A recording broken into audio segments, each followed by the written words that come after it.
All right, ready to dive deep. Today, we're going to get into something I think everyone's super curious about. Relationship compatibility. You guys sent in some fascinating stuff, and it seems like we're going way beyond just, like, sharing hobbies, right? Like, what really makes a relationship work long term? Exactly. It's easy to get caught up in that initial spark, but this deep dive is all about those subtle things, those signs that tell you if a relationship has what it takes for the long haul. Ditching the rose-colored glasses, right? Getting real. And the source you sent, wow, it's juicy, is called Pasted Text. And it really lays out those signs that maybe, just maybe, two people aren't as compatible as they think. It does.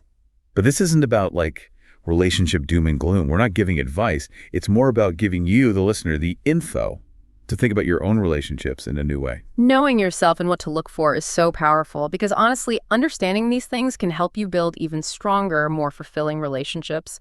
So the source kind of jumps right in, challenging that whole thing about compatibility being all about shared hobbies, shared taste, like that you complete me kind of thing. Yeah. It's like saying, oh, we both like to bike. We could totally do a triathlon together. But, enjoying the same things and having that deeper compatibility that helps you through tough times, those are two different beasts. Right. And what's so interesting is how the source really highlights those less obvious things. How well you actually get each other, how you handle differences, even how you argue. Those are big. It's about the nuances in the way you communicate, how you connect emotionally. Which brings us to red flag number 1, and it's not getting each other. Yeah. I'll be honest, at first I was like, well, duh, every couple disagrees. But it goes way deeper than just like surface level disagreements. Yeah. Right? Oh, absolutely. It's not about disagreeing on movies or what to eat. This is about a much more fundamental disconnect. Like you're not really understanding your partner's feelings, their needs, how they communicate. It's missing those subtle emotional cues that over time can create a huge any amount of misunderstanding. Imagine constantly feeling like the person closest to you just doesn't hear you. That can breed resentment and frustration like nothing else. Okay, see, this is where I get tripped up. Yeah. How do you know the difference between just having different opinions and this deeper level of not getting someone? I mean, my partner and I, we have totally different tastes in music. Sure. But that doesn't mean we don't get each other, right? Right. And that's such a good question. It's really about paying attention to those subtle cues. So think about like a recent disagreement. Did it come from just a difference in opinion, or was it like a fundamental misunderstanding of how the other person felt? Did it just turn into like blaming and getting defensive, or were you both able to actually listen, try to understand the other person's side, even if you didn't agree in the end? The source is all about noticing those patterns. So it's less about what you're disagreeing on and more about how you talk to each other during those disagreements. Exactly. Okay, that makes a lot of sense. This is way more than just, he loves horror movies and I like rom-coms. Way more. And this whole thing about differences, it goes right into red flag number 2. You're too different. But a little difference can be a good thing, right? Totally. I mean, opposites attract, or so they say. But like you were saying, there's got to be a line where those differences, instead of making things interesting, they become a real problem. Exactly. And the source really emphasizes how crucial it is to share values and principles. Those are like the foundation of a strong, lasting relationship. It's one thing if you have a different sense of humor, like maybe one of you loves puns, the other one not so much. Yeah. But if your core beliefs are different, how you view honesty, respect, dealing with money, what you want out of life, those are much tougher to overcome. Right. It's like you might love spicy food, but your partner can't handle the heat. You can work with that. Find compromises, different cuisines. But those core values, those are the things you can't really compromise on. Exactly. And trying to force those kinds of changes, well, that brings us to our next red flag. Red flag number 3, forced change. Ugh, even just saying it kind of makes you cringe. Right. It's like, who wants to be in a relationship where they feel like they have to change who they are? The source is really big on this whole idea of authenticity, feeling like you have to change who you are at your core just to make your partner happy. That's a huge red flag. Yeah, like that saying, don't try to change someone. Find someone you don't want to change. Yes, that's perfect because healthy relationships, they're about supporting each other's growth, not about trying to fit each other into some mold. Right. So there's a difference between, say, a partner encouraging you to try something new, get out of your comfort zone a little, versus feeling like you have to change who you are just to be accepted. Exactly. It's encouragement versus pressure. It's evolving versus being forced to transform. Which, now that you mention it, kind of relates to the next red flag. Constant or highly frequent arguing. I mean, we all know arguments happen, it's unavoidable, but it's more about how you handle them, right? 100%. And the source makes a really important point about the difference between like shouting matches, just yelling at each other, and actually resolving conflicts in a healthy way. So it's not about never disagreeing. It's about how you communicate when you do disagree Yeah. and whether you can find solutions together. Exactly. Imagine you have two couples, okay, both argue just as often. But one couple, they're always yelling, insulting each other, not really listening.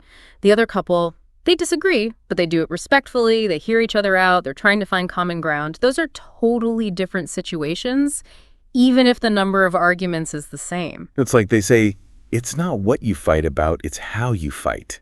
And all that negativity, even if it's disguised as an argument, that's got to be exhausting for everyone involved. Totally. It just creates this environment of tension and resentment. It just brings everyone down. It can feel like you're walking on eggshells all the time. Which is interesting because the next red flag, it's kind of the opposite, avoiding all problems. You'd think having zero conflict would be amazing, but the source doesn't see it that way. Right. It seems counterintuitive, but it makes sense when you think about it. Because avoiding conflict, usually it means you're just sweeping problems under the rug instead of dealing with them. So maybe everything seems fine on the surface, but underneath, there's all this unsaid resentment and frustration just building up. Exactly. And the source really emphasizes open communication, being honest with each other. That's so, so important for a healthy relationship. So even if it's uncomfortable sometimes, even if there are some tears or raised voices, facing those challenges together, that can actually make the relationship stronger. Totally. It's about facing those challenges as a team, as partners, committed to understanding each other, which, that leads us to another interesting red flag, isolated socializing. Yeah. When a couple kind of disappears into their own little world. Right. Of course, spending quality time together is super important. But the source, they highlight that healthy couples, they also make an effort to be part of each other's lives. And that includes friends, family, coworkers, all of that. So it's not just about getting through those meet the parents dinners. It's about being willing to share your whole world with your partner. It's about commitment, wanting to build a life together. And that includes more than just the two of you. And it goes both ways, obviously. If your partner's always making excuses to avoid your friends or family or never introduces you to theirs, it's worth thinking about why. Because it might be a sign they're not ready to fully let you into their life. Maybe. Or it could point to some deeper issues, like insecurities or not being fully committed. Okay, and that brings us to our final red flag, and this one's big. Lack of attraction. Mm-hmm. Now, we're not talking about those initial butterflies fading. This is different, right? Right. It's not just about physical attraction fading a bit as you get more comfortable. It's deeper than that. It's about that spark, that desire, feeling attracted to your partner on every level, physically, emotionally, intellectually. It's about wanting to be close to them, physically and emotionally. Because, and I think this is important, intimacy and commitment, those can exist in other relationships, like with friends. But romantic love, that needs that extra something, that spark, to really work. Exactly. And if that spark's not there, or if it was there in the beginning but it's completely gone, that's something you really need to talk about, honestly. And that's really what this whole deep dive comes down to, isn't it? Yeah. It's not about, giving people a checklist to judge their relationship or saying, run for the hills every time you have a disagreement. It's about self-reflection. Yeah. Giving you the tools to look at your own relationship and be like, okay, is this something we can work through? Or are we talking about something way more fundamental? You got it. It's about having the knowledge to make the best choices for you. And I think it's really important to remember every relationship is different, right? What might be a deal breaker for one couple might be something another couple can totally work through and even become stronger because of it. So true. There's no magic formula when it comes to relationships. Nope.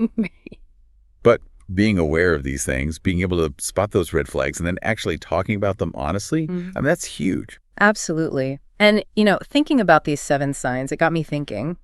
Because the source, it focused on romantic relationships.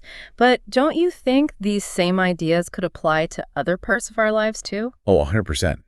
It's not like these dynamics just disappear when we're talking about friends or people you work with, even family. Exactly. What about those friends that, you love them, but they just kind of drain you? Or those coworkers you can never seem to see eye to eye with, could those same red flags be popping up in those situations too? Totally. I mean, that whole not getting each other thing, that could definitely happen with a coworker or a friend just as easily as with a partner. For sure. Or think about forced change. Ever had that friend who's always trying to make you into their project, trying to change you? Ugh, yes. Eh. The worst. It's like, Yeah. hello, I'm good how I am. Exactly. So it's not really about what kind of relationship it is. It's about seeing those patterns, those signs that maybe something needs to change. That is such a good point. It's like this source gave us this secret code to decipher all kinds of relationships, not just romantic ones. It's about understanding what makes any relationship, a good one, a healthy one. And on that note, I think we'll wrap up this deep dive. Hopefully you guys surface with some good insights, maybe some food for thought. Until next time, keep exploring, keep learning, and as always, keep diving deep.